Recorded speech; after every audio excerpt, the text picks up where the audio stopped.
Hello guys! Kumusta? Ginawa ko itong video na ito para hindi po kayo ma-scam or maloko ng mga scammer, lalo na po yung gustong itry ang Starlink, lalo na po kung non-techie or zero knowledge kayo sa Starlink. If gusto nyo po malaman ang details ng Starlink like how to use, how to set up, then may mga guide din ako how to troubleshoot. Feel free to check po yung mga latest content ko. For sure, madami po kayong matutunan dyan. Available po sa YouTube, Facebook, at TikTok account ko. Ang goal po ng video na ito ay magbigay awareness sa mga ganitong klase modus na ginagawa ng scammer at bibigyan ko din kayo ng tips paano nyo ito maiiwasan. Mga red flags po kung tawagin, lalo na if may nakita kayo sa FB groups or marketplace or ads or may mag-offer sa inyo.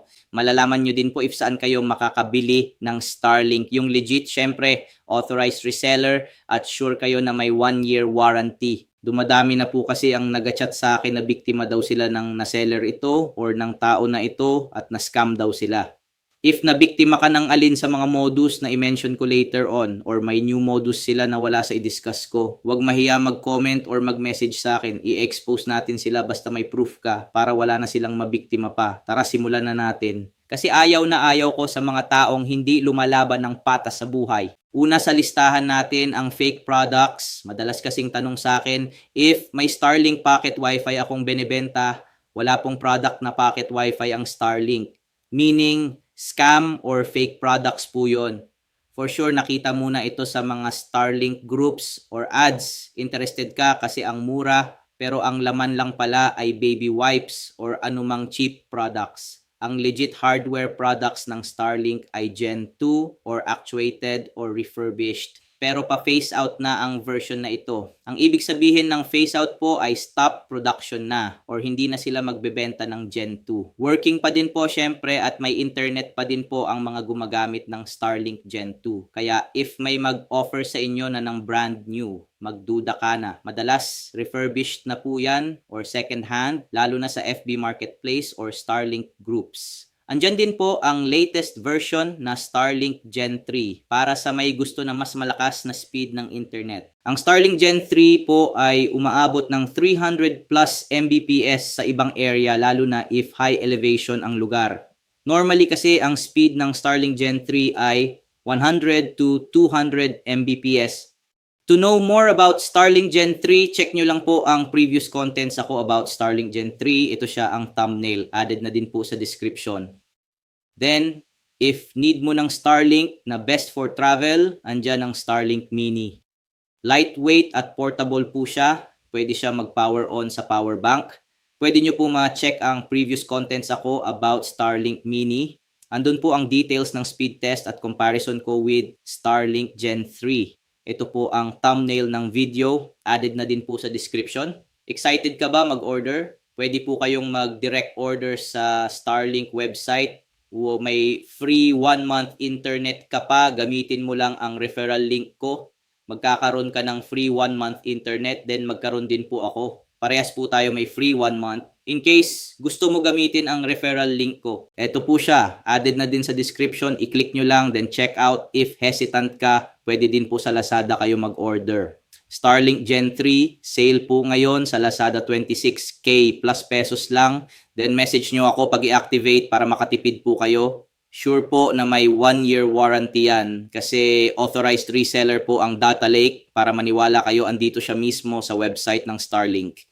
Added na din po yung link sa description. Collect vouchers at Lazada coins para mas makatipid po kayo. Then, if hesitant pa din kayo mag-order sa Lazada, nag-process din po ako ng Starlink order. Pwede ko po i-package sa inyo na kasama na ang activation, kasama na dun ang first month internet.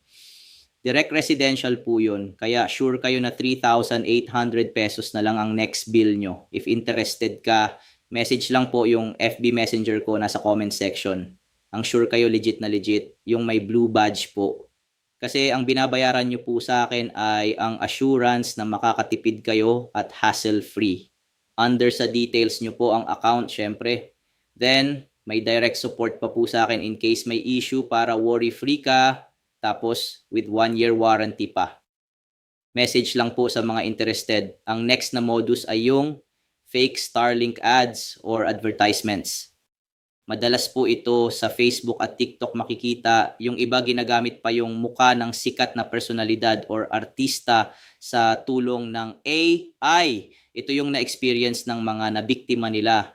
Ang laman lang pala ay baby wipes or anumang cheap products. Ingat guys, walang ganong product ang Starlink. Ang legit hardware products ng Starlink ay Gen 2 or actuated or refurbished. Then Starlink Gen 3 at Starlink Mini. Make sure po nakasubscribe ka sa aking YouTube at nakafollow sa aking Facebook at TikTok account para laging updated kayo about sa Starlink. Ang next na modus ay yung Starlink na burado ang kit number or serial number sa box. Kahit sealed pa yan, ginagawa nila yan para hindi mo ma-check if may existing account na. Kasi nga, ang madalas nilang sinasabi, sealed ang box ng Starlink at brand new. Ang madalas biktima ng mga ganitong modus ay yung mga naghahanap ng mura at tingin niya naka-jackpot siya. Tapos ang price nila sobrang mura compare sa original price na 28K plus if kayo mismo mag-order sa website. Dun pa lang sa price magduda ka na po. Baka later on ikaw ang mapapamura, literal.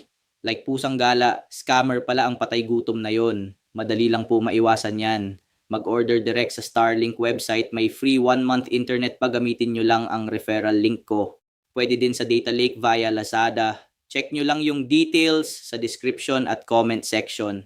O di kaya makipag-transact ka lang sa mga trusted o may credibility. Ilalayo ka pa ba? Yes po, nag-process ako ng Starlink order. Package na po yun, kasama na ang activation.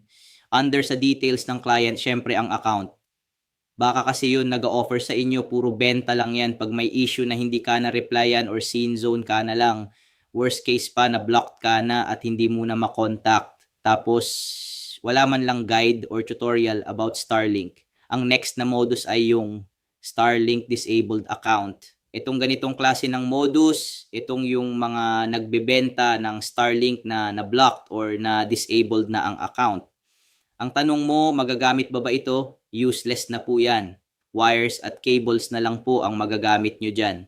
Ito ang mga possible reason bakit na-disabled ang account. 1. Possible naka-multiple accounts. Bawal po kasi yun considered as unauthorized reseller kapag ganun. Makakatanggap po ng cease and desist letter via email ang may-ari ng account. 2. Possible, stolen or nakaw lang ang Starlink na report ng owner sa support. 3. Possible, noong nag-order sa Starlink website, stolen debit or credit card ang gamit. Kaya if may nagbenta sa inyo ng Starlink with disabled account, auto-pass ka. Parang bumili ka po niya ng Starlink with sakit ng ulo. Kaya ingat guys, huwag puro hanap ng mura, ang hanapin nyo ang legit at may support ba in case may issue at syempre may credibility. Ang next na modus ay yung Starlink with existing account pero may existing due amount or bill. Nagiging modus po siya if yung seller hindi sinabi na may balance pa ang account. Buti sana kung kakastart lang ng billing few days ago. Okay pa yon if ako ang buyer. Yung iba kasi suspended na ang account or nakat na ang internet. Maayos pa naman po ito at babalik din ang internet. Need lang bayaran ang existing balance. Form the start po bago makipag-transact or magbayad. Dapat alamin nyo if may existing balance ang account, baka magulat ka. Sobrang laki ng existing due amount ng account. Yung may madalas na ganyang issue, yung mga naka-roam dati, tapos nag-ocean mode. Tapos hindi nila na-off ang ocean mode kaya lumaki ang bill. Kaya kung buyer ka, doble ingat. Hindi porket mura ay naka-jackpot ka na. Ang hanapin nyo ang legit at may support ba in case may issue at syempre may credibility. Or mag-direct order ka na lang sa Starlink website gamit ang referral link ko. Para parehas tayo may 1 month free internet. Ang next na modus ay yung Starlink na nabili mo na fully paid sa seller or installer pero ayaw ibigay ang account or bigyan ka ng access. Ang tanong mo siguro bakit ganun? Baka hindi mo binigay ang details mo nung nag-order ka. Kasi ako sa mga client ko, pag nagpa-process sila ng Starlink order or activation, need ko ng client details like name, email, mobile number, at address ng paglalagyan, barangay, town, province, para iset sa account, para sila ang admin ng kanilang account, para din sila na mismo mag-process ng monthly billing ng Starlink account nila. Nag-send din po ako ng guide how to process monthly billing. Not sure lang po sa usapan nyo ng seller or installer nyo. Baka naman non-techie po kayo. If ganun, dapat turuan kayo. If gusto nyo naman sila ang mag-process ng monthly billing, pwede naman po yon. No issue yon. Nasa pag-uusap nyo po yon. Kasi dami na din nag-chat sa akin. Hindi na nila magamit ang Starlink kasi wala silang access sa account. Hindi na makontak ang seller or installer. Worst case pa nga, namatay na daw ang seller or installer nila. Rest in peace na lang po. Kaya yung Starlink nila, hindi na nila magamit. Kawawa ang client nila. Mabuti sana kung from the start, may approval si client na sila ang mag-manage ng Starlink account.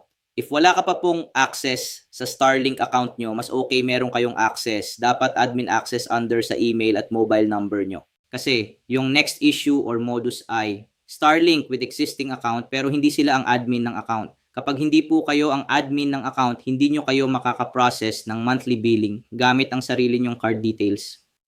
Ang isa pa sa hindi nyo pwedeng magawa pag hindi kayo admin, hindi nyo pwedeng i-transfer ownership yan, lalo na if plan mo ibenta ang Starlink mo. Kasi walang privileges ang non-admin user or role sa account nyo. Simple lang po ang solution dyan. Pwede nyo sabihin sa pinagbilhan nyo na gawin kayong admin. Para saan pa ang binili nyo yan if hindi kayo ang admin ng account? Starlink with existing account tapos hindi under sa name or details ng buyer ang account. Actually, hindi naman po siya modus. Basta transparent ang seller sa current setup na may existing account na. Malalaman nyo naman po if brand new siya, depende sa box. If sealed pa or hindi pa naka-open at yung billing transaction is kaka-activate lang. Magiging modus lang siya if hindi transparent ang seller na may existing account na siya or second hand na siya or ginamit na siya for 1 to 2 months. If ako ang buyer, makonsider ko siya na brand new. If nasa within 1 to 2 months pa lang siya nagamit. Basta yung price, hindi na same price sa presyong brand new. Yung ganitong setup, pwede namang legit ang seller. Basta i-transfer sa email at mobile number ng buyer ang account. Siyempre, dapat admin ang role mo if ikaw ang buyer para ikaw ang may full control sa Starlink account. Then, saka muna alisin ang account ng seller pag nagkabayaran na kayo. Ang downside lang nito, hindi under sa name mo ang account. If gusto mo i-transfer ang ownership ng Starlink under sa details mo, pwede mo po i-request sa seller, additional payment nga lang kasi new activation siya. Mawawala po kasi ang existing subscription and internet. Need po siya i-cancel service, then i-click nyo itong transfer. Take note, ang pwede lang matransfer ay yung lampas 90 days to 120 days na starting kung kailan na-activate. Equivalent to 3 to 4 months po. Once lampas na ng 3 to 4 months, pwede na po yan matransfer ownership. Once nag-success na yung pag-submit mo dito sa transfer button, pwede nyo na po ma-activate as new account or pwede din isama nyo sa existing account nyo. Chat nyo lang po ako if need nyo ng help related sa transfer ownership or account ng Starlink.